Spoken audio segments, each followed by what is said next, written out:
11112192 atau melalui pesan singkat.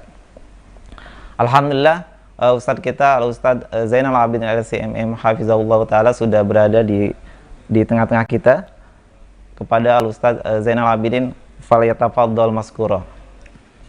Terima kasih. Assalamualaikum warahmatullahi wabarakatuh. Innal hamdalillah nahmaduhu wa nasta'inuhu wa nastaghfiruhu wa nastahdihi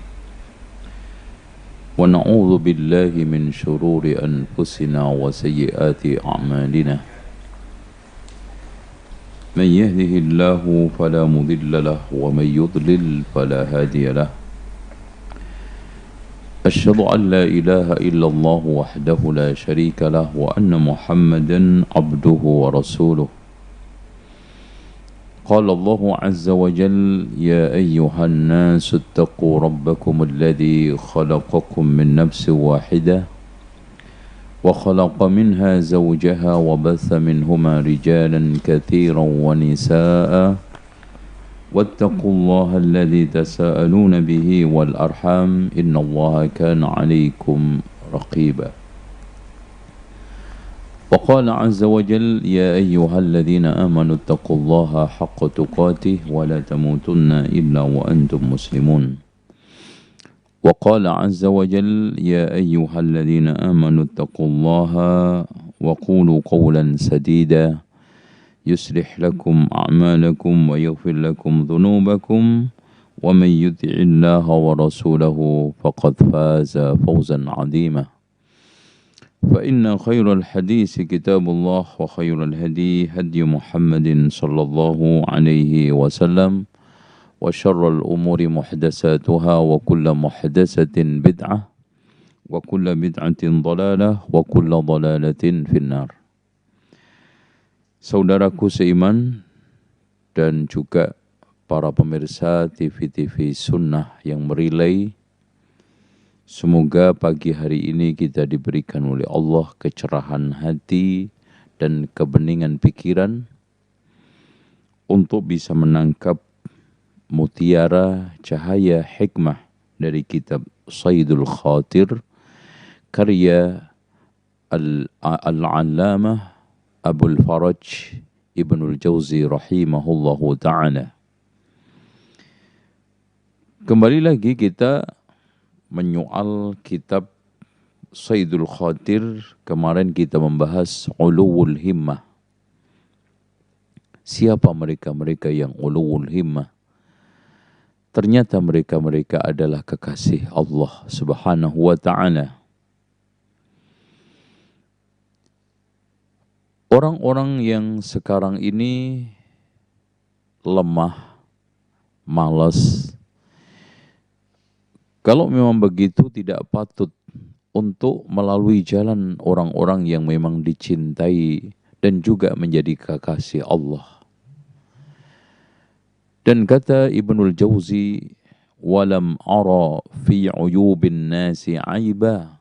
Saya tidak melihat satu aib yang paling aib pada diri manusia kanaqsil qadirina 'ala tamam, kurangnya orang-orang yang mampu untuk bisa sempurna, alias sebetulnya dia bisa tapi lemah, sebetulnya dia itu mampu tapi ternyata tidak memiliki keterampilan sama sekali. Ini adalah orang yang aib, paling aib. Ya, cacat paling cacat pada diri manusia adalah ada orang yang mampu meraih satu kesempurnaan, ternyata itu tidak dilakukan. Sebelum menuju kepada kekasih Allah supaya kita itu bangkit, saya akan sampaikan 4 sosok sebagai contoh orang-orang yang memiliki semangat tinggi di dalam mengejar cita-cita dan akhirnya menjadi kekasih Allah. Yang pertama adalah Jabir ibnu Abdullah. Bagaimana dari Madinah menuju Syam dengan perjalanan yang sulit, ya, hampir 1 bulan. perjalanan dia tempuh untuk mencari satu hadis, agar beliau bisa mendengarkan langsung hadis tersebut dari Abdullah ibnu Unais. Coba bandingkan sekarang kita, subhanallah, sudah nggak pakai berangkat, ya, HP di samping kita. Ternyata alat-alat elektronik dan juga teknologi itu semua tidak menghantarkan kita kepada ilmu, kepada tambahnya pengetahuan, malah kita gunakan untuk hal-hal yang negatif. Apalagi kita ini berusaha untuk keluar mencari ilmu, yang prinsip daripada ilmu itu al-ilmu yu'ta wa la ya'ti. Ilmu itu didatangi bukan mendatangi. Jauh dari panggang. Lebih hebat lagi adalah sosok Baqi ibnu Mikhlad al-Andalusi. Sosok alim yang memiliki dedikasi tinggi, melakukan perjalanan dari Andalusia sampai Baghdad, Syam, kemudian Baghdad. Ingin apa saudaraku sekalian? Masya Allah. Ingin belajar kepada Imam Ahmad ibnu Hanbal radhiyallahu an, rahimahullahu ta'ala. Perjalanan kaki yang begitu jauh ketika Imam Ahmad ketemu dan mendatangi rumahnya. Dari mana kamu? Dari Afrika. Masih di belakangnya Afrika, wahai Imam. Di mana Andalusia? Subhanallah, sangat jauh sekali. Dan ujian berat diterima oleh Baqi ibnu Mikhlad al-Andalusi. Sudah sampai pada daerah Baghdad, dia sakit. Bukan hanya sakit, Imam Ahmad pada saat itu sedang teruji, sedang mendapatkan ujian, tidak boleh mengajar, tidak boleh ditemui oleh siapapun. Allahu Akbar. Ya, jadi dari sini juga peringatan buat para da'i dan juga para asatid, ya, ujian di dalam berdakwah, ya, dilarang untuk menyampaikan ilmu, dihalangi untuk tampil berdakwah, berceramah. Itu bukan hanya dialami oleh para da'i-da'i zaman sekarang. Bahkan pada zaman dahulu Imam Ahmad bukan hanya dilarang untuk berceramah di masjid, dilarang untuk membuat kajian, membuka ta'lim, tabligh, bahkan orang yang datang ke rumahnya pun tidak bisa. Allahu Akbar. Apa yang sekarang ini dilakukan oleh Baqi ibnu Mikhlad al-Andalusi? Wahai Imam, saya datang dari jauh, ya, dengan jalan kaki, menyusuri padang pasir, kemudian gurun-gurun, sampai akhirnya tembus Syam, kemudian ke Baghdad. Saya hanya ingin satu, belajar ilmu dari imam.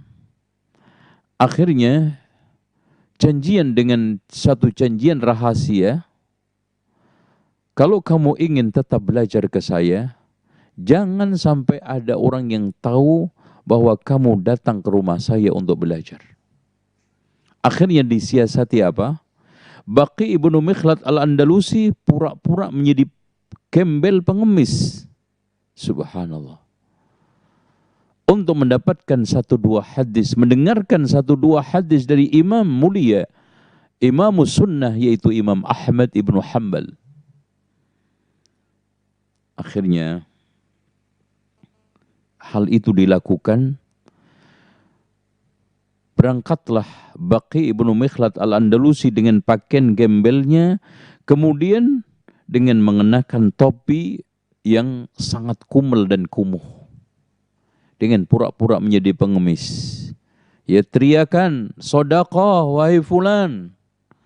Kemudian setelah itu Imam Ahmad keluar membacakan satu dua hadis, dan itu dilakukan sangat lama dan cukup berkali-kali, sampai akhirnya kondisi keadaan negara dan perubahan kepemimpinan yang akhirnya berpihak kepada Imam Ahmad, berpihak kepada sunnah, berpihak kepada ahli sunnati wal jamaah, kemudian Imam Ahmad mendapatkan keleluasaan lagi untuk menebarkan ilmu. Baru setelah itu kisah belajarnya Baqi ibnu Mikhlad al-Andalusi diceritakan detail dari mulai kedatangan beliau dan sampai bagaimana tiap hari mencari ilmu dengan Imam Ahmad dengan cara seperti itu. Saya yakin ikhwah sekalian, ini nggak dilakukan oleh kita semua. Cuma saya ingin sampaikan ayat ini, kisah ini sebagai bentuk motivasi, ya, sebagai bentuk untuk meninggikan dedikasi, ya. Kemudian kita akhirnya sampai pada prestasi dan reputasi ilmu yang cukup. Meski kita tidak sampai pada Baqi ibnu Mikhlad al-Andalusi, tetapi kita minimal menimba, mengambil dari sebagian kesemangatan dan dedikasi, obsesi, bahkan ambisi beliau ingin menjadi seorang yang berilmu. Dan akhirnya tidak dipungkiri, beliaulah yang memantapkan sunnah Rasulullah SAW di Andalusia. Bahkan beliau mengatakan, saya akan mantapkan sunnah ini dan tidak akan bisa jebol kecuali Dajjal keluar, kata Baqi ibnu Mikhlad al-Andalusi. Kemudian di sana ada sosok lagi, Ibnu Mandah, yaitu Abdurrahman ibnu Mandah, anak seorang ulama. Bagaimana beliau keluar 40 tahun tidak pernah pulang untuk mencari ilmu. Keliling dari ulama ke ulama, dari negeri ke negeri untuk menimba ilmu dari ulama-ulama setempat. Dan inilah faedah daripada berkelana mencari ilmu. Makanya Imam Asy-Syafi'i mengatakan, tagharrab 'anil awtani fi talabil ula fasafir fa fil asfari khamsu fawaida. Ya. Berkelanalah kamu mencari ilmu dan pergilah jauh, karena di dalam pepergian, di dalam safar itu ada 5 faedah, ya, ilmun wa adabun, ilmu adab. Terus kemudian wa tafriju hammin waqtisabu ma'isyatin, terus kemudian wa suhbatu majidin. Jadi ilmu, adab, ma'isyah, dan hilangnya berbagai macam kegalauan, kesumpakan di dalam lingkungan atau di dalam kampung, yang tidak lain adalah wasuhbatu majidin, berteman dengan orang-orang yang mulia. Kita tidak akan bisa ketemu dengan Syekh Abdul Aziz bin Baz kalau kita tidak berkelana sampai Riyadh. Kita mungkin juga tidak akan ketemu Syekh Abdul Muhsin kalau kita tidak berkelana sampai Madinah. Dan Imam Asy-Syafi'i dengan Imam Ahmad juga tidak akan ketemu kalau tidak berkelana, kalau tidak mencoba untuk keluar dari kampungnya, mencoba untuk safar di dalam rangka mencari ilmu. Dan ini yang sudah mulai punah di kalangan umat Islam. Kalau sekarang merantau untuk mencari duit banyak, tapi merantau untuk mencari ilmu itu sedikit. Apa yang dilakukan oleh Abdurrahman ibnu Mandah, setelah itu pulang membawa 70 ekor unta penuh dengan buku. Coba kalau ada orang merantau sekarang pulang-pulang membawa 5 truk buku, begitu mungkin diketawai orang kampung, ya. Yang dielu-elukan kalau kita bisa pulang dari Jakarta ke Padang, dari Jakarta ke Surabaya, itu membawa 2 truk uang, kalau bisa menjadi orang kaya ternama di Indonesia. Itu yang mendapatkan acungan jempol. Sudah berubah kondisi, ya. Lalu yang terakhir adalah Sulaiman At-Tuwaijiri. Bagaimana sosok pengusaha yang soleh, pemilik kekayaan kurang lebih 7,7 miliar dolar alias 73 triliun. Seorang yang dari kecil ditempa dengan kesulitan dan kesusahan, perjuangan untuk menatap kehidupan. Sampai pada kondisi dia kadang jualan di pasar, kadang mencari kotoran unta untuk dijual menjadi kayu bakar. Allahu Akbar, ya. Akhirnya pelan-pelan dia mendirikan toko kelontong, ya. Di Riyadh, kemudian pindah ke Jeddah untuk mendirikan semacam money changer, ya. Supaya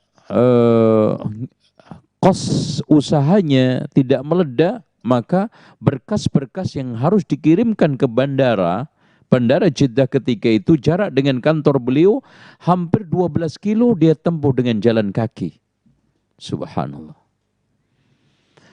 Akhirnya pelan-pelan usaha beliau maju dan akhirnya dengan saudara-saudara beliau sukses mendirikan Bank Ar-Rajhi dan akhirnya menjadi orang yang terkaya di Saudi, bahkan juga di level dunia. Dengan demikian, contoh-contoh ini buat motivasi kita semua di dalam apapun, termasuk terutama mencari ilmu, di dalam berusaha, di dalam mengejar cita-cita, kita jangan sampai melemah. Ihris ala ma yanfa'uk, berusahalah kamu mengejar sesuatu yang bermanfaat, meskipun kecil. Wasta'in billah, jangan lupa kita itu putus dari Allah. Karena kalau kita putus dari Allah, kalau kita ditelantarkan oleh Allah, maka yang mudah pun jadi berantakan. Tetapi kalau kita ini diperhatikan oleh Allah, kemudian ditolong oleh Allah, yang sulit pun akan menjadi mudah. Ya Hayyu ya Qayyum, birahmatika astaghisu, wa aslih li sya'ni kullahu, wa la takilni ila nafsi tarfata'in. Dari sinilah muncul satu kekasih-kekasih Allah yang harus kita dekati. Mereka sukses dunia dan akhirat karena berdampingan dengan Allah. Begitu juga Nabi Yusuf alaihissalam sukses. Ya, anta waliyyi fid dunya wal akhirah. Masya Allah. Pengakuan tulus Nabi Yusuf alaihissalam.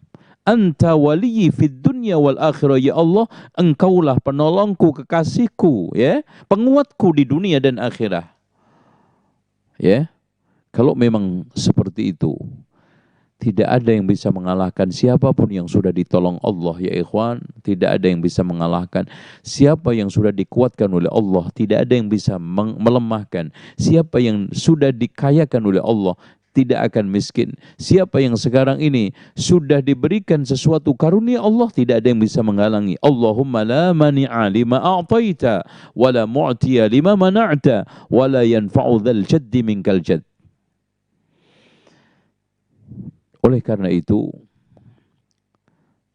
wa idza azamta fatawakkal 'ala Allah, kalau kita sudah bertekad, maka kita serahkan semua kepada Allah Subhanahu wa ta'ala, penuh dengan tawakal. Artinya kita serahkan hati kita kepada Allah, kita kerahkan kaki tangan untuk usaha agar sukses di dalam usaha tersebut, di dalam mengejar cita-cita. Nah, orang-orang inilah yang dikatakan oleh Imam Abul Faraj Ibnul Jauzi rahimahullahu ta'ala, subhana man sabaqat mahabbatuhu li ahbabihi. Maha suci zat yang telah dahulu cinta dan mencintainya kepada makhluknya, ya, kepada kekasih-kekasihnya, ya, yang dikatakan oleh Rasulullah Sallallahu Alaihi Wasallam di dalam hadis qudsi, yaitu yang tidak lain adalah waliyullah, man adali waliyan faqad adzantuhu bil harbi. Barang siapa yang telah memusuhi terang-terangan waliku, kekasihku, maka telah aku izinkan perang denganku. Dan caranya apa untuk menjadi wali Allah?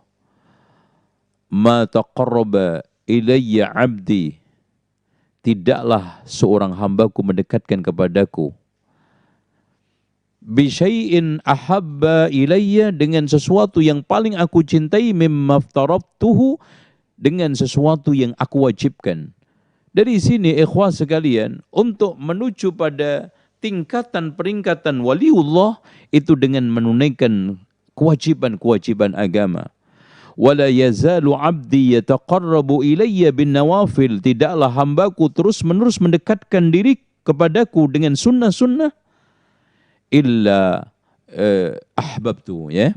Wala yazalu abdi yataqarrabu ilayya bin nawafil hatta uhibbahu, sampai aku mencintainya, ya. Wa idza kuntu uhibbuhu wa idza ahbabtuhu, kalau sudah aku cintai maka dia akan menjadi pendengaran ketika mendengar, ya, dan seterusnya.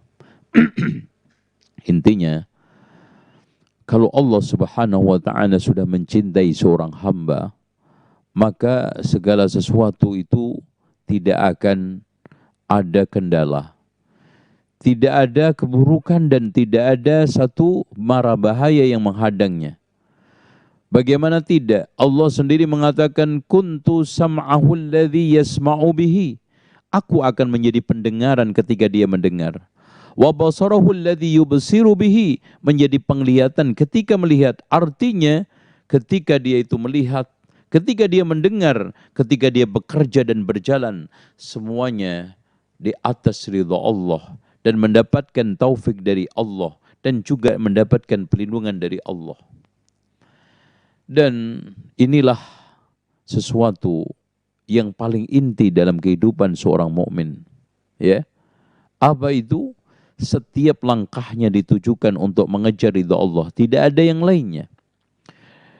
Gundah gulana hati hanya terjadi bila sekarang umurnya, waktunya, langkahnya ditujukan untuk tidak mencari ridha Allah Subhanahu wa taala. Sehingga seorang mukmin hanya memiliki prinsip, saya tidak mau keluar keringat kalau tidak ada unsur surganya. Saya tidak mau mengeluarkan tenaga kalau tidak ada pahalanya. Saya tidak akan mau bergerak kalau tidak mendatangkan ridha Allah Subhanahu wa taala, ya. Karena pada akhirnya kita tidur dikawal oleh ridha Allah, bangun juga karena mencari ridha Allah, kita bergerak, berjalan, bekerja, semuanya di dalam rangka untuk mencari ridha Allah Subhanahu wa taala, sebagaimana yang telah ditegaskan oleh Imam Ibnu Qayyim di dalam kitab Al-Fawaidnya. Subhana man sabaqat mahabbatuhu li ahbabihi. Subhanallah, cinta Allah itulah segala-galanya. Karena pada akhirnya ketika kita mencintai Allah itu betul-betul mendatangkan cintanya.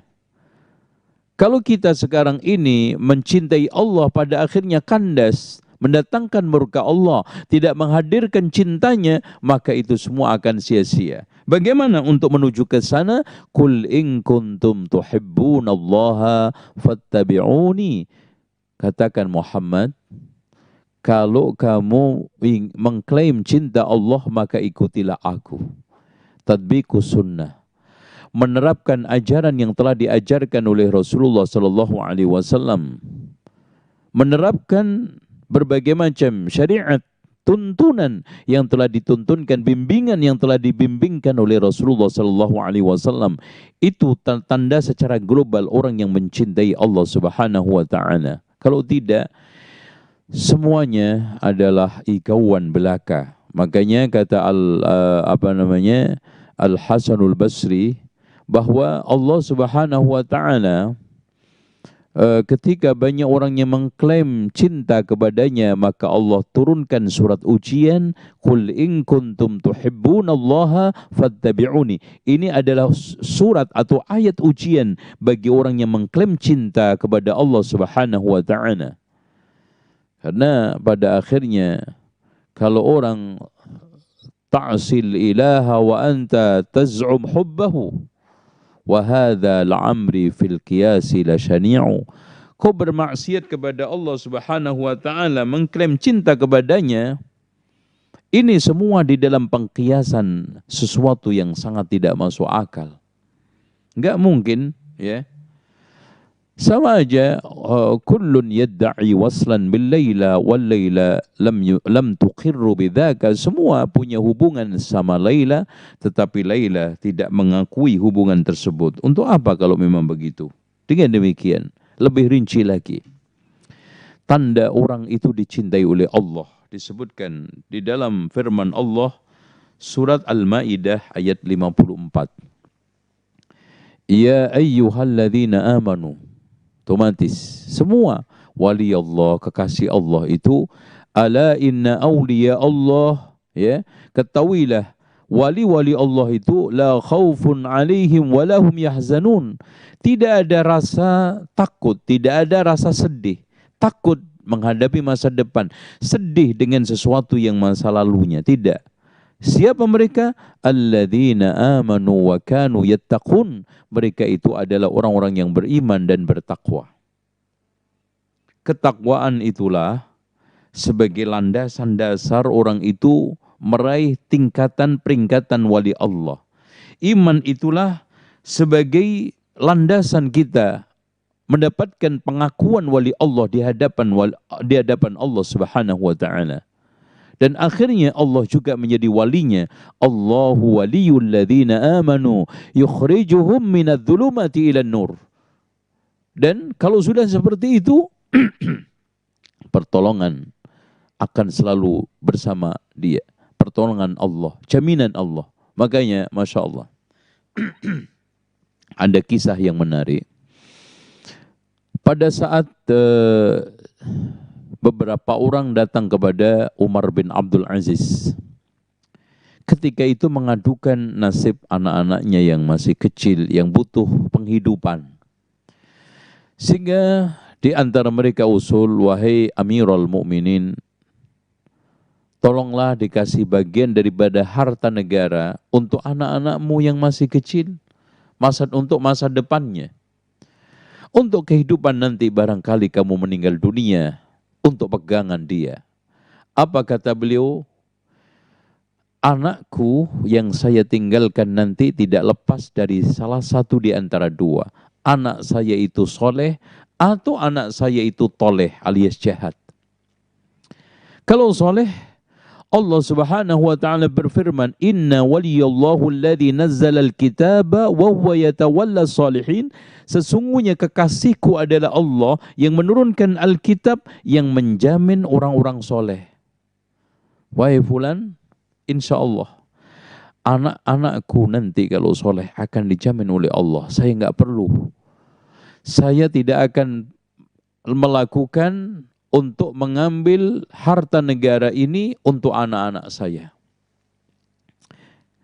Tapi kalau sekarang anak saya itu jahat, anak saya itu buruk, ya, maka tidak perlu, ya. Kenapa? Karena pada akhirnya Allah Subhanahu wa taala, ya, tidak akan memberikan kepada kita hak kita untuk mewariskan barang-barang yang buruk tersebut, ya, barang-barang yang baik untuk anak-anak yang buruk, ya. Dengan demikian akhirnya orang tersebut pulang tidak membawa berita apa-apa untuk anaknya. Itulah kesolehan, itulah kebaikan, itulah kekasih Allah Subhanahu wa taala yang sebenarnya.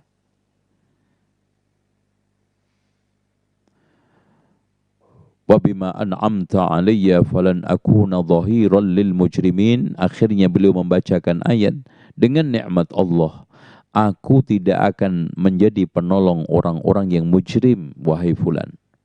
Itu. Kalau soleh, inna waliyallahu alladhi nazzala al-kitab wa huwa yatawalla salihin. Kalau buruk, fabima an'amta 'alayya, dengan nikmat yang Allah telah berikan kepada saya, falan akuna dhahiran lil mujrimin, saya tidak akan mau menjadi penolong, pembantu, penguat orang-orang yang jahat. Untuk apa? Ngasih anak seperti itu. Dengan demikian cukup mulia kalau orang tua itu berprinsip bukan meninggalkan harta yang melimpah untuk anak-anaknya, tapi ilmu yang melimpah untuk putra-putrinya. Suatu prinsip yang sangat elok, berpikir cerdas, meninggalkan berbagai macam akhlak mulia, ya, perilaku yang baik, ya, dan yang tidak kalah pentingnya adalah sosok-sosok teladan di kalangan anak-anaknya yang menjadi contoh orang kanan kirinya dan sekitarnya. Itulah kemuliaan harta warisan, bukan harta yang melimpah, bukan kekayaan yang sekarang ini dibuat untuk bangga-banggaan, yang akhirnya makin hari makin sombong, makin hari makin jauh dari Allah, karena watak daripada harta seperti itu, sebagaimana yang telah dikatakan oleh Allah, kalla innal insana layadgha ar-ra'ahu istaghna. Sungguh manusia itu cenderung melampaui batas ketika melihat dirinya merasa kaya. Maka tinggalkan untuk anak-anak kalian dan cucu kalian ilmu yang melimpah, pengetahuan yang baik, dan juga warisan-warisan akhlak perilaku yang mulia, daripada sekarang harta membuat mereka angkara murka. Secara rinci Allah Subhanahu wa taala mengatakan, ya ayyuhalladzina amanu may yartadda minkum an dinih, barang siapa yang murtad dari agamanya. Kita bisa ambil kesimpulan, ikhwah sekalian, lepasnya kaum muslimin dari kalangan kita.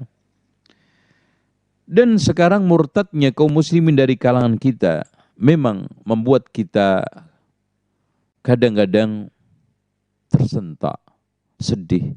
Tapi ketahuilah, wa may, kata Allah Subhanahu wa taala, may yartadda minkum an dinih, siapa yang murtad dari agamanya, fasawfa ya'tillahu biqaumin, Allah akan datangkan gantinya sosok sekelompok kaum, mungkin dari ahlul kitab, mungkin dari umat lain, mungkin dari umat Islam yang sekarang ini mereka lemah, bahkan awam. Kemudian Allah Subhanahu wa taala berikan kesolehan dan hidayah, akhirnya berubah menjadi penguat Islam. Yuhibbuhum, Allah cinta kepada mereka, wa yuhibbunahu, mereka juga cinta kepada Allah. Dari sini ya ikhwan, murtad itu merupakan suatu hal yang sensitif di dalam Islam. Dan bahasan masalah bab murtad itu adalah bab masalah yang paling krusial di dalam kitab-kitab fikih. Nah, ini tidak diakui oleh orang-orang liberal, tidak diakui oleh orang-orang yang sekarang ini membenarkan semua agama. Artinya liberalisasi agama itu memberikan satu justisme bahwa orang murtad itu sah. Padahal di dalam kitab-kitab fikih, mazhab 4, bahkan semua, murtad itu perkara bahaya. Keluar dari Islam itu perkara yang bahaya. Sekarang bahkan bukan suatu hal yang aib, orang bisa pindah agama di dalam satu hari itu 3-4 kali. Bahkan beragama di Indonesia itu seperti pakai baju bisa berganti 2-3 kali dalam seharinya. Ya, tergantung siapa yang paling gede membayarnya. Sehingga berprinsip maju tak gentar membela yang bayar. Kemudian akhirnya dia murtad tanpa ada suatu merasa risih dan keberatan. Oke. Di antara cinta, tanda orang itu dicintai oleh Allah Subhanahu wa taala, adzillatin 'alal mu'minin, bersikap tawadhu kepada sesama mukmin. Ya. Disinilah sekarang ini kita menemukan satu kondisi yang jungkir balik. A'izzatin 'alal kafirin, bersikap tegas dan keras, waghlud 'alaihim, kepada orang-orang kafir. Ya. Kita sekarang ini kebalik-balik. Sama orang kafir, watawasau bil haqqi watawasau bis sabr. Sama orang mukmin, lakum dinukum waliyadin. Dari sini aneh ya kadang-kadang.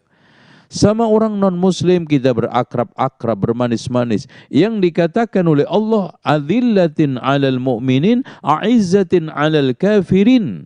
Dan kita disuruh waghlud 'alaihim, bersikap keras, bukan hanya tegas kepada mereka. Ini bukan berarti kita itu tidak bersosok ramah, kita tidak bertegur sapa, kita tidak bersosial. Tegas itu artinya di dalam prinsip lakum dinukum waliyadin, di dalam mengejawantahkan prinsip-prinsip agama kita untuk kita tidak saling tukar-menukar akidah yang telah dicerminkan dalam surat Al-Kafirun itu, ya, la a'budu ma ta'budun wala antum 'abiduna ma a'budu. Soal masalah bersosial dan bermuamalah. Kalau di komplek kita saling kerja bakti, kalau sekarang ada acara-acara masyarakat kita itu saling tolong-menolong, itu tidak ada masalah. Ada kesan yang diciptakan secara minor oleh sebagian orang-orang fobia Islam, kalau tidak liberalisme, yang seakan-akan ketika kita menegaskan Qul ya ayyuhal kafirun lakum dinukum waliyadin, kita tidak bersahabat, tidak bertetangga, tidak bisa bersosial, tidak sama sekali. Yang ada adalah bagaimana kita itu pandai-pandai memilah antara mana wilayah lakum dinukum waliyadin, mana wilayah sekarang ini watawasau bil haqqi watawasau bis sabr, mana sekarang wilayah muamalah bersosial, dan kita itu hidup di tengah masyarakat. Karena sebagaimana yang dikatakan oleh Imam Al-Mawardi dan juga yang lainnya adalah manusia itu ada madaniyatut taba', watak adalah watak sosial. Nggak bisa kita itu menghindar sosial. Makanya dari sini Rasulullah SAW memberikan satu kerangka di dalam bersosial. Al-mu'minu alladhi yukhalitun nas wa yasbir ala adahum khairun min alladhi la yukhalitun nas wa la yasbir ala adahum. Orang mukmin yang bergaul sabar atas gangguan mereka itu lebih baik daripada yang enggak bergaul, enggak sabar. Artinya kita bersosial dengan berbagai macam konsekuensinya, bersosial berbagai macam resikonya, bersosial dengan berbagai macam gangguannya, tetap kita bersama mereka, tapi kita tidak tercemar dengan berbagai macam keburukan gangguan yang ada padanya. Itulah seorang mukmin. Ibarat kita ambil ikannya tidak keruh airnya. Tetap namanya kita mengambil ikan, tidak mau harus jebur ke kolam. Tapi bagaimana baju kita tidak basah, kemudian setelah itu kolamnya tidak keruh, airnya tetap kita bisa ambil. Itu hanya sekedar ibarat. A'izzatin 'alal kafirin, ya. Yujahiduna fi sabilillah, jihad di jalan Allah. Dan ini juga memberikan satu petunjuk kepada kita. Jihad itu bukan suatu hal yang negatif.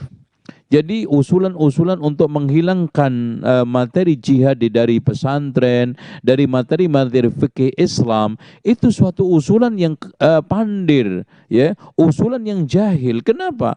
Itu merupakan suatu hal di dalam fikih yang sifatnya permanen, yang tidak bisa diotak-atik.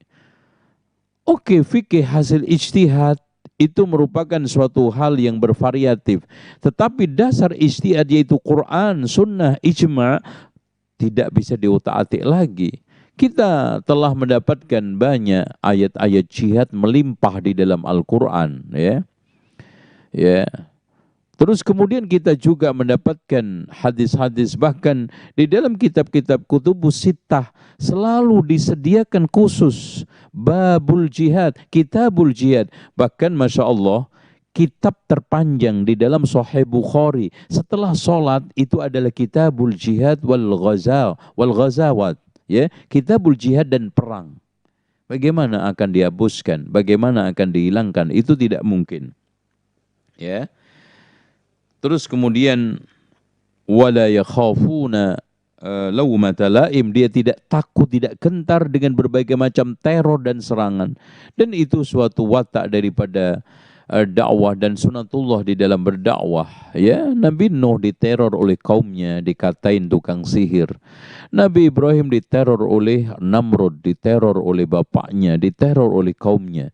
Nabi Yasin juga, Masya Allah, bagaimana diteror dengan satu ancaman. Qalu inna tatayyarna bikum la illam tantahu lanarjumannakum. Kalau kamu tidak berhenti dari aktivitas dakwahmu, dari gerakan-gerakan dakwahmu, maka kami akan lempari batu kalian. Lanarjumannakum wa layamassannakum minna adzabun alim, dan aku akan timpakan kepada kalian azab yang pedih. Begitu juga Nabi Yahya, Zakaria, Nabi Isa, sampai akhirnya Nabi Muhammad SAW. Itu sudah sunnatullah. Makanya kalau sekarang kita beranggapan bahwa dakwah itu bertabur bunga dan pujian, itu profesi artis, bukan dakwah. Kalau dakwah itu memang watak daripada dakwah seperti itu, ya. Makanya seorang dai tidak ada kata lain kecuali sabar. sebagaimana yang dilakukan oleh Nabi Musa, sebagaimana yang dilakukan oleh Nabi Muhammad. Malah Nabi Muhammad ketika mendapatkan ujian berat, rahimallahu mengatakan, rahimallahu Musa udhiya aktsaru minni fasabara.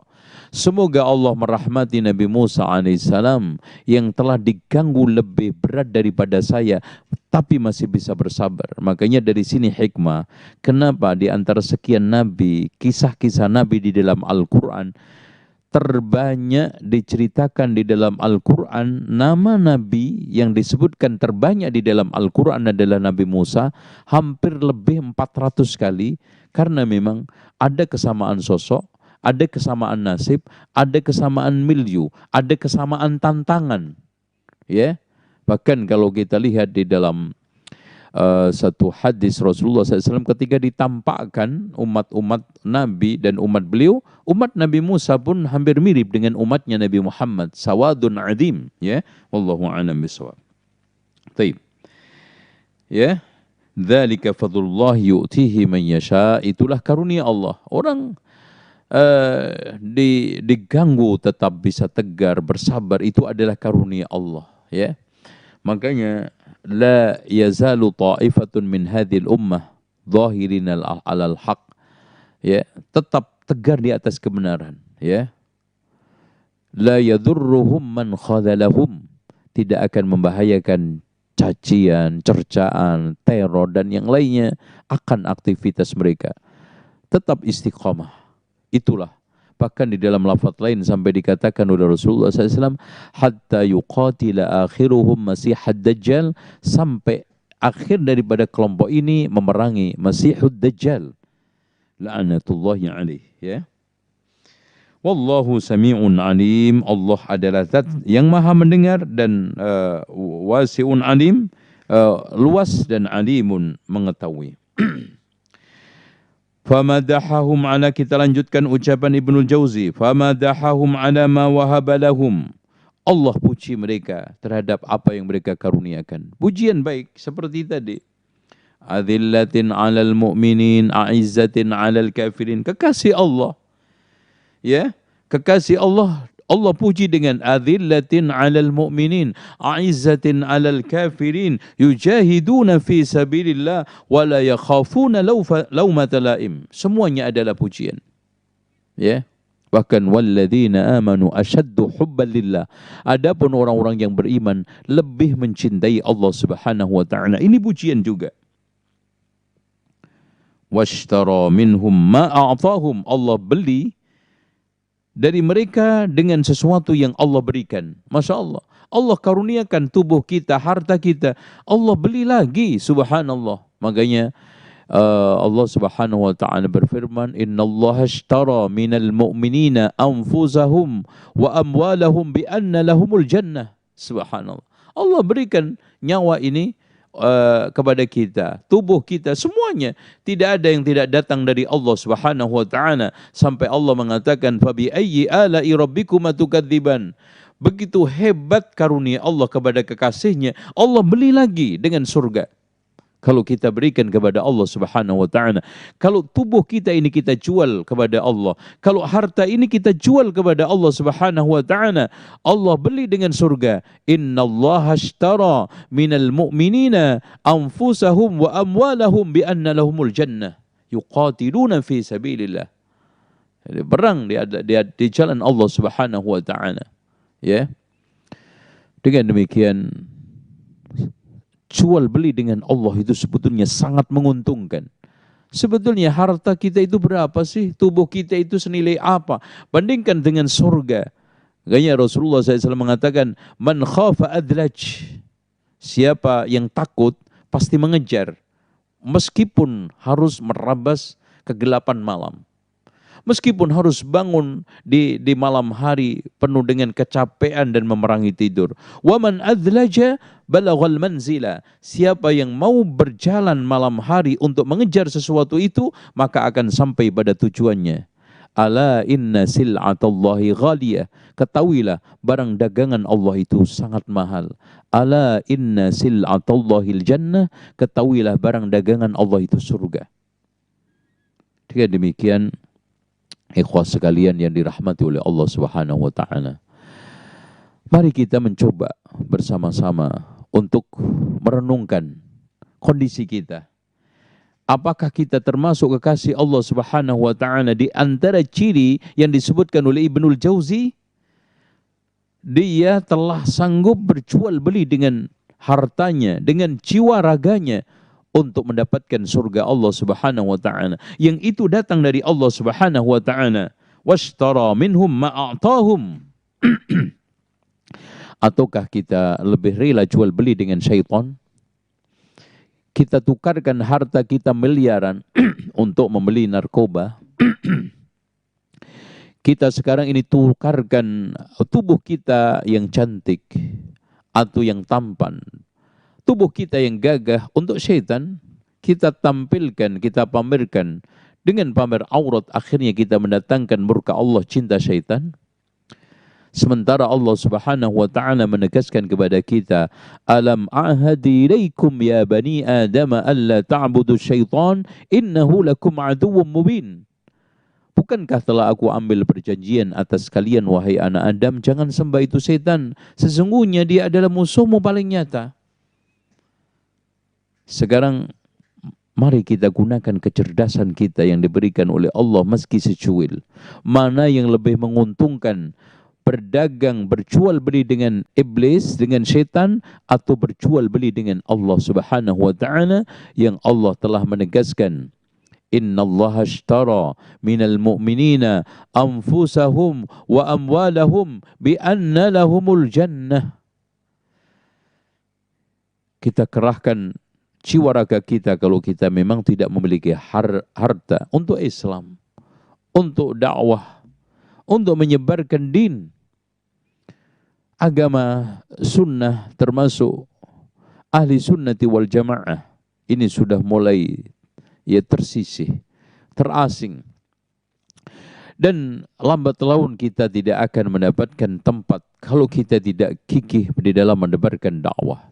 Ya, kalau kita tidak gigih di dalam menyiarkan dinul Islam, ya, coba bayangkan kita yang mayoritas ini hampir sudah membenarkan sabda Rasulullah sallallahu alaihi wasallam, yushiku an tada'alikumul umam. Hampir-hampir umat ini mengeroyok kalian, kama tada'al akalatu ala qas'atiha, seperti orang royokan makanan dari tempayam, dari tempatnya yang sedang disajikan. Awamin qillatin yaumaidin nahnu ya Rasulullah. Ada yang bertanya ketika itu, apakah kita jumlahnya sedikit ya wahai Rasulullah? La, bal antum yaumaidin katsir walakinnakum ghutha'un ka ghutha'is sail. Bahkan kalian jumlahnya banyak, akan tetapi seperti buih banjir. Kenapa buih? Karena kita banyak, mayoritas, tetapi jauh daripada ilmu din. Kita mayoritas, tapi satu dengan yang lain saling bertikai, bercerai-berai. Fala tanaza'u, janganlah kalian berselisih. Fatafshalu, kalian pasti gagal. Wa tadhhaba rihukum, maka kalian pasti akan lemah. Dan ini kondisi real umat Islam. Bahkan mathalul muslim lil muslim kal bunyan, perumpamaan orang muslim dengan muslim seperti bangunan itu hampir tidak ada. Mathalul mu'minina fi tawadihim wa tarahumihim wa ta'atufihim kamathalil jasadil wahid. Perumpamaan orang mukmin di dalam cintanya, perhatiannya, kasih sayang seperti satu tubuh. Idza ishtaka 'adwun tada'a sairul jasadi bis-sahri wal huma. Kalau sekarang satunya sakit, maka yang lainnya merasa panas dan tidak bisa tidur. Tetapi sekarang kita malah bergembira dengan dukanya kaum muslimin, terpuruknya kaum muslimin, dan jatuhnya kaum muslimin, jauhnya kaum muslimin dari din. Ini semuanya menyebabkan itu semua terjadi. Kita lanjutkan. Wa qaddamal mutaakhir min awsafihim. Allah dahulukan yang terakhir dari sifat-sifatnya. Artinya banyak orang-orang kekasih Allah Subhanahu wa taala dari sisi tampilan tidak bisa memiliki nilai jual, tidak memiliki nilai jual. Dari sisi keadaan dunia tersingkirkan, tersisihkan. dari jabatan, kedudukan, ketenaran tidak memiliki sama sekali. Tapi dengan sifat-sifatnya Allah kedepankan. Allah bikin terkenal di langit meskipun tidak terkenal di bumi. Seperti keberadaan Uwais Al-Qarni. Seperti yang dialami oleh seorang ulama ketika berada di Madinah, yaitu Muhammad ibn Munkadir. Nanti kalau ada waktu kita akan ceritakan. Begitulah Allah Subhanahu wa taala akhirnya melebihkan Atha ibn Abi Rabah meskipun dia budak. Akhirnya kemuliaannya, akhlaknya, ilmunya dan keulamaannya sampai raja-raja pun segan dan membutuhkan dia, yaitu Atha ibn Abi Rabah. Bagaimana Allah Subhanahu wa taala kedepankan Hasan Al-Basri yang dia adalah dari keluarga budak. Bagaimana Allah Subhanahu wa taala mengunggulkan Muhammad ibnu Sirin yang awalnya dia adalah seorang budak. Wa qaddamal mutaakhir min awsafihim limaudhi'i tharihim, karena dia selalu mengutamakan Allah Subhanahu wa taala, mengutamakan kebaikan, mendulukan Allah Subhanahu wa taala. Betul kata Aun bin Abdullah. Ya, kata beliau, siapa yang memperbaiki hubungannya dia dengan Allah, maka Allah akan perbaiki hubungannya dia dengan makhluk. Barang siapa yang sekarang ini perbaiki akhiratnya, Allah akan perbaiki dunianya. Dan siapa yang sekarang memperbaiki kondisi batinnya, Allah akan rawat zahirnya, luarnya. Dengan demikian, kita harus lebih mengedepankan Allah, ya, mendahulukan Allah. Siapa yang sekarang ini diatur oleh Allah, nggak ada yang bisa kelewat, ya. Makanya ada seorang ulama mengatakan, man sarra bi khidmatillah sarrallahu taala al makhluq bi khidmatihi, ya.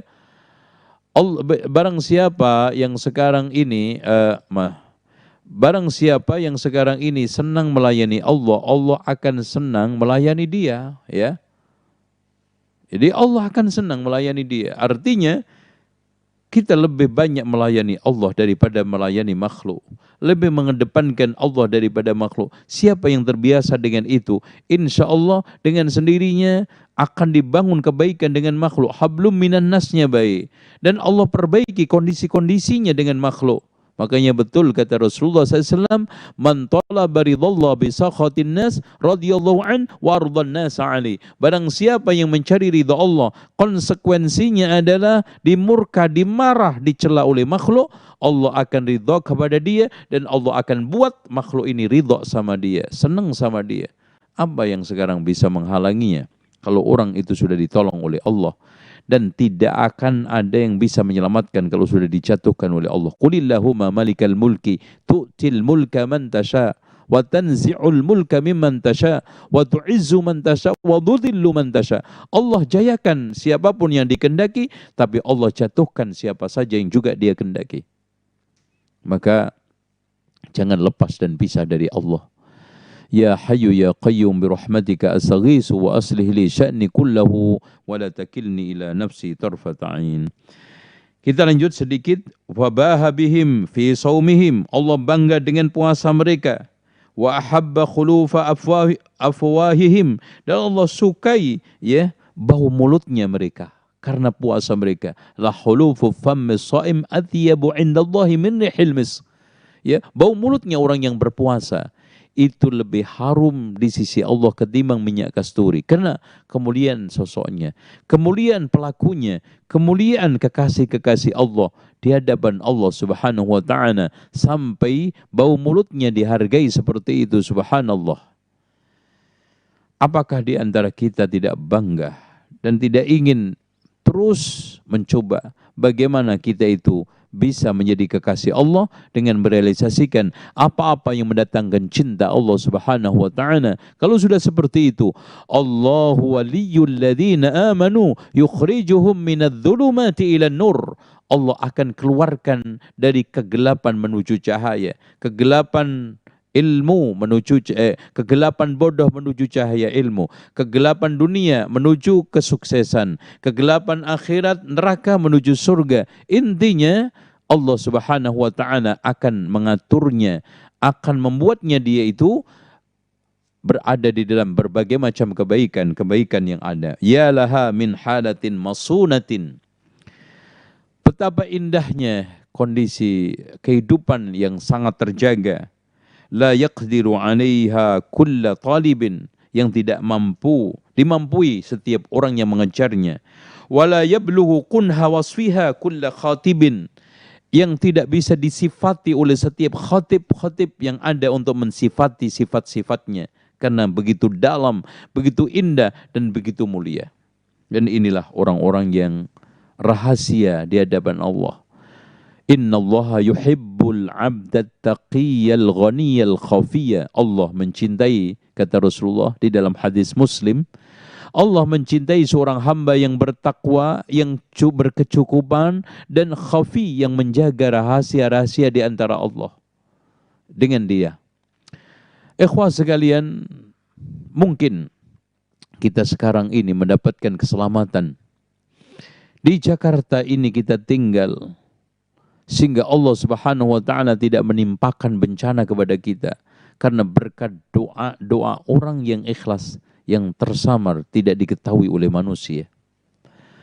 Mungkin kita diberikan aman dan nyaman oleh Allah Subhanahu wa ta'ala karena berkat ibadahnya orang-orang yang khusyuk di malam hari, di sepertiga terakhir dia munajat kepada Allah dengan syahdu. Dia minta mohon kepada Allah perlindungan dengan syahdu, dengan khusyuknya, sehingga kita itu selamat. Kita selama ini mendapatkan kehidupan yang penuh dengan pura-pura. Kita mendapatkan kehidupan penuh dengan basa-basi dan kepalsuan, sehingga yang ada hanyalah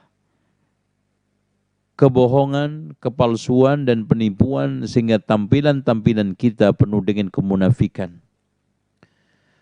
Maka orang-orang inilah yang menyelamatkan dunia, yang menyelamatkan berbagai macam bahaya di kalangan umat. Sehingga Ibnul Jauzi menegaskan tadi, ya laha min halatin masunatin la yaqdiru 'alaiha kullu talibin wa la yablughu kunha wasfiha kullu khatibin. Wallahu a'lam bishawab. Demikian mungkin kita sampaikan kepada moderator untuk menghantar tanya jawab biidznillah.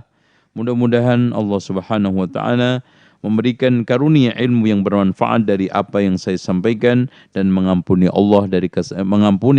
kita Allah Subhanahu wa ta'ala dari kesalahan-kesalahan yang ana sampaikan, dan apa yang benar datang dari Allah, yang salah datang dari pribadi dan juga syaitan yang ingin menggelincirkan saya. Wallahu a'lam bishawab.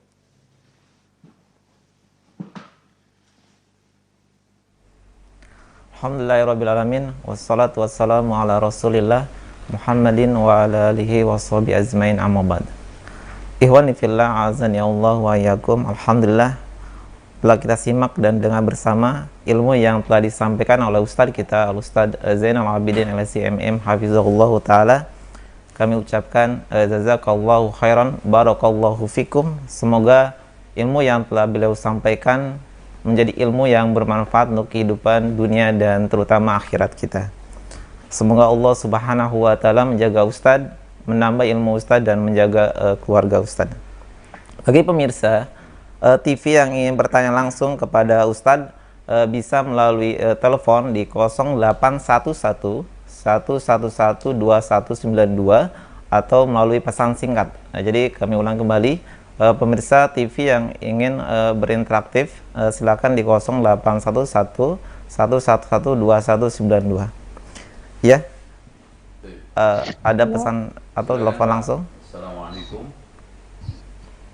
Assalamualaikum. Iya, Waalaikumsalam warahmatullahi wabarakatuh. Dari Ibu siapa dan dari mana? Dari Padang. Ya, silakan. Ya, silakan Ibu. Saya ingin bertanya, apa hukumnya menolak permintaan orang tua karena itu bertentangan dengan keinginan anak? Apa hukumnya? Mohon diulang kembali Ibu. Apa hukumnya menolak permintaan orang tua karena keinginan orang tua kita berbeda dengan kita. Baik. Silakan Ustaz. Jazakillah. Terima kasih penanya. Begini, permintaan orang tua itu secara dasar kita harus penuhi selagi tidak melanggar perintah Allah. Tidak melanggar larangan Allah Subhanahu wa ta'ala. Artinya perintah tersebut mengajak untuk menolak perintah Allah atau mengajak untuk melanggar larangan Allah. Kalau sekarang perintah tersebut mengajak kita kepada keburukan, kemaksiatan, maka kita harus tolak dengan baik-baik. Kenapa? Karena Rasulullah SAW menegaskan la ta'ata li makhluqin fi ma'siyatillah. Tidak ada ketaatan kepada makhluk dalam rangka bermaksiat kepada Allah. Termasuk ibu kita. Tapi bukan berarti kita sekarang ini melawan. Kasar, tidak sopan, tidak santun, tidak. Penolakan itu berbeda dengan sikap kasar. Penolakan tersebut berbeda dengan sikap tidak santun. Artinya, tolaklah dengan baik-baik, dengan sopan santun, dengan kalimat-kalimat thayyibah, dengan mengambil kata-kata yang baik. Didengar orang tua sehingga kupingnya tidak panas. Itulah yang diajakkan oleh Rasulullah SAW agar kita bersikap ramah, agar kita bersikap sopan, agar kita bersikap baik kepada orang tua apapun keadaannya. Satu hal yang sangat realitas dialami oleh Sa'd bin Abi Waqqas. Ibunya mengancam kalau dia tidak keluar dari Islam akan boikot mogok makan sampai mati. Apakah Sa'd bin Abi Waqqas mengeluarkan umpatan-umpatan kata-kata yang tidak sedap? Tidak. Apakah Sa'd bin Abi Waqqas mengeluarkan tindakan-tindakan yang menunjukkan ketidaksopanan? Tidak. Bahkan ketika itu dia mengatakan kalimat yang mantap. Wahai ibunda, seandainya ibunda punya nyawa 100, keluar masuk, saya tetap tidak akan bisa keluar dari agamanya Nabi Muhammad SAW. Begitu juga yang dialami oleh Abu Hurairah. Sampai dibanting pintu rumahnya, diusir keluar dari rumah. Abu Hurairah tetap bersabar. Bahkan memohon kepada Rasulullah agar mendoakan ibunya supaya masuk Islam. Dan akhirnya doa Rasulullah SAW terkabulkan. Itulah yang bisa dilakukan oleh siapapun yang sekarang ini mendapatkan benturan-benturan, mendapatkan tindakan-tindakan yang kurang pas dari orang tua, atau ada keinginan-keinginan yang bertentangan dengan keyakinan kita. Kita harus bersikap baik, sopan, santun, dan yang tidak kalah pentingnya, kita sampaikan dengan kalimah thayyibah. Wallahu a'lam bishawab. Atas jawabannya. Kita buka pertanyaan selanjutnya melalui via telepon di 0811 111. Assalamualaikum. Ya, silakan dari Bapak atau Ibu, dari mana? Assalamualaikum. Ya, dari Bapak siapa dan dari mana? Pelabuhan Ratu, Pak, Sukabumi. Oh iya, silakan Bapak dengan Ustaz. Ini Pak, saya menanyakan. Di satu daerah ada yang dia mengaku Ustaz Salaf. Nah, yang satunya bersatu. Sekarang memisahkan diri. Terus mengadakan kajian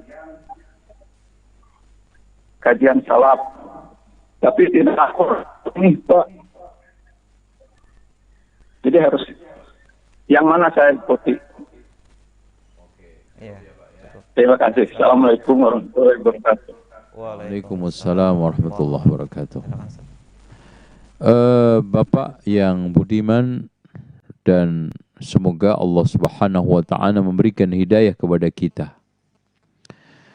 Memang hubungan dakwah ini kadang-kadang keruh, karena keruhnya hati.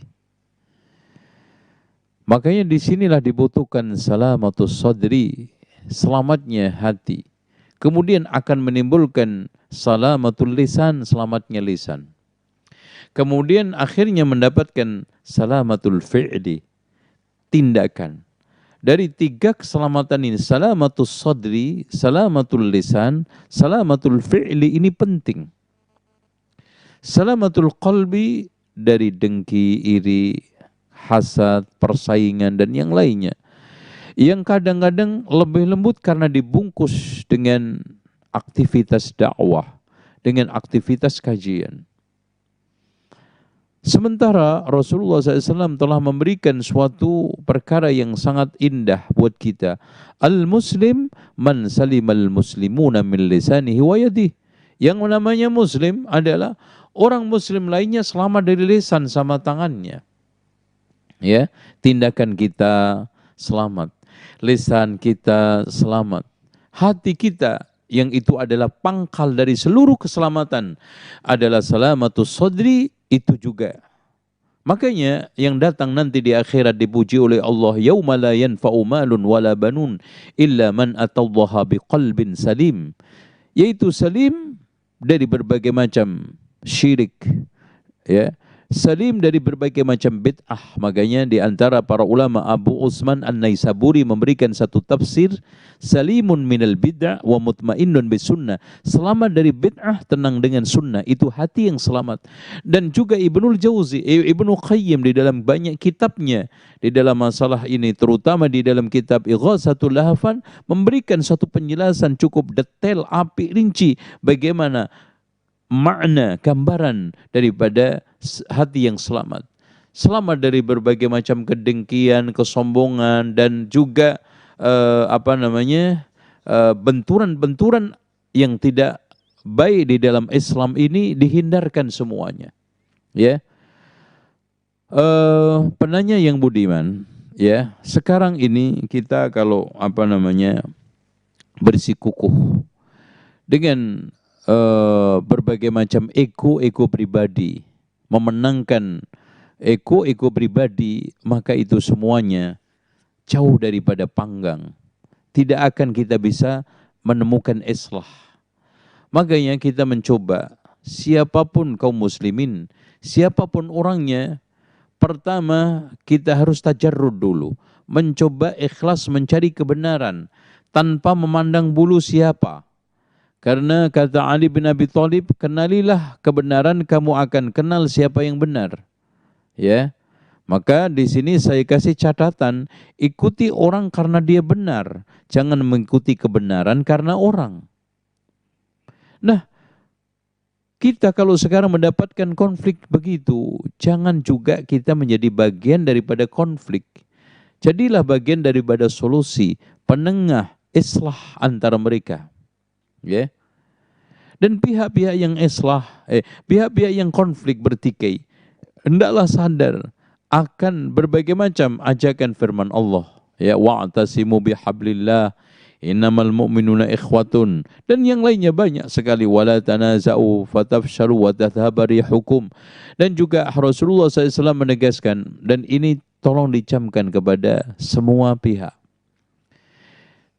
Ya, di dalam hadis Rasulullah SAW yang mulia, yaftahullahu ta'ala al-jannata kulla yawmil itsnaini wal khamis.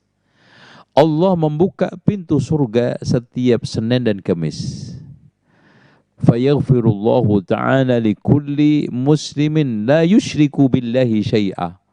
Allah mengampuni dosa bagi setiap muslim mukmin yang tidak menyekutukan Allah Subhanahu wa ta'ala.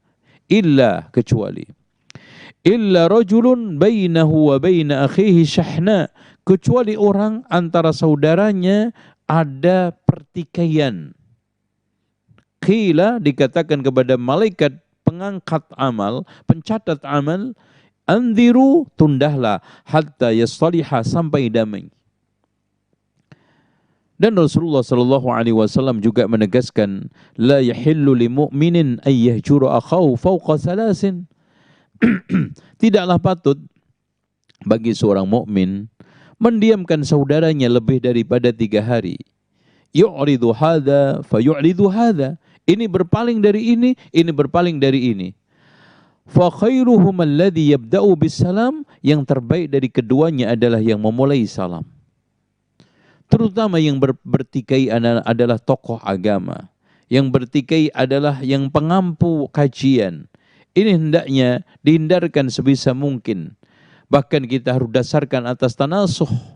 Kita saling menasihati. Subhanallah, Pak. Di antara para ulama, mereka itu sedang dalam keadaan polemik, tapi masih bisa memuji. Orang tersebut, coba bayangkan bagaimana Imam Asy-Syafi'i ketika mendapati muridnya Abul A'la. Pada saat di majelisnya, dia tidak setuju dengan pendapat Imam Syafi'i, kecewa, keluar dari majelisnya. Ternyata setelah itu didatangin rumahnya Abul A'la. Wahai Abul A'la, diketuk pintunya. Kemudian setelah itu keluar, kaget dia. Subhanallah, guru saya Imam Syafi'i. Kata Imam Syafi'i, wahai Abul A'la, seandainya kita itu berselisih dalam satu perkara, banyak ribuan masalah yang kita sepakat, apakah dengan satu ini kita berpisah? Menangislah Abul A'la. Menyadari kesalahannya dan kebesaran gurunya dan kelapang dadaan Imam Asy-Syafi'i. Dan itulah harusnya yang kita miliki di antara du'at ila Allah. Qul hadhihi sabili ad'u ila Allah ala basirah. Kita berdakwah di jalan Allah ini dengan ilmu, dengan basirah, bukan dengan emosi, dengan nafsu, dengan berbagai macam intrik-intrik ego. Sehingga dakwah ini makin hari makin runyam, dakwah ini makin hari makin rusak. Wallahu a'lam bishawab. Barakallahu fikum Ustaz atas jawabannya. Kita buka pertanyaan selanjutnya melalui via pesan singkat. Ini pertanyaan pesan singkat. Assalamualaikum warahmatullahi wabarakatuh, Ustaz. Dari Ummu Rafifah di Jambi.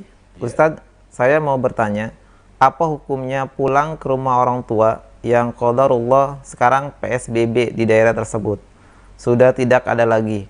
Apakah saya boleh pulang, Ustaz, karena untuk berbakti kepada orang tua? Saya perantau, Ustaz, sudah kangen dengan orang tua. Jazakallahu khairan, Ustaz, atas jawabannya. Iya. Kalau memang Anda bisa menjalankan protokol dengan baik dan Anda sudah betul-betul sehat, maka silakan, nggak ada masalah. Karena larangan ini sebetulnya bukan inti larangannya, tetapi di sana ada latar belakang yang bisa mewujudkan larangan tersebut. Apa? Takut terjadi penularan, kan gitu. Sementara di dalam hukum itu al-hukmu yaduru ala illati, hukum itu berkutat pada illahnya. Kalau illahnya tidak ada dan Anda bisa menjalankan protokol dengan baik, kemudian Anda dalam kondisi sehat, apalagi dicek semuanya dalam kondisi fit, dan insya Allah nanti di rumah pun menjaga protokol dengan baik, protokol kesehatan yang telah ditetapkan oleh pemerintah, insya Allah semuanya tidak ada masalah biidznillah. Wallahu a'lam bishawab. Atas jawabannya. Selanjutnya kita buka pertanyaan dari via telepon.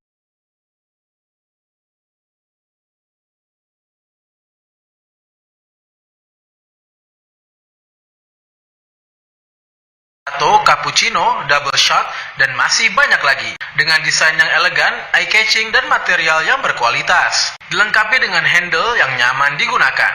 Tempat penampungan air panas dari komponen bearing stainless steel yang dipadu dengan akrilik plastik berkualitas tinggi. Sehingga kopi yang dihasilkan dari biji yang diekstrak